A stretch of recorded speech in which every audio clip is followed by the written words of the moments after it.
દિલ્હીમાં આખું વર્ષ ફટાકડા પર પ્રતિબંધ રહેશે. દિલ્હીની આતિશી સરકારે આ અંગે આદેશ જારી કર્યો છે. ગઈકાલે પ્રદૂષણ મુદ્દે સુનાવણી દરમિયાન દિલ્હી સરકારે સુપ્રીમ કોર્ટને આ અંગે જાણકારી આપી હતી. અગાઉ પ્રદૂષણને ધ્યાનમાં રાખીને 1 જાન્યુઆરી 2025 સુધી ફટાકડા પર પ્રતિબંધ મૂકવામાં આવ્યો હતો. દિલ્હી સરકારના જણાવ્યા અનુસાર હવે આખા વર્ષ દરમિયાન દિલ્હીમાં ફટાકડાના વેચાણ, સંગ્રહ અને ઉપયોગ પર પ્રતિબંધ રહેશે.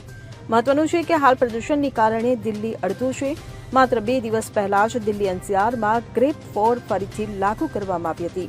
પ્રદૂષણને કારણે લોકોને શ્વાસ સંબંધી બીમારીઓનો સામનો કરવો પડી રહ્યો છે. એટલું જ નહીં, આંખની બળતરાને કારણે પણ લોકો પરેશાન છે.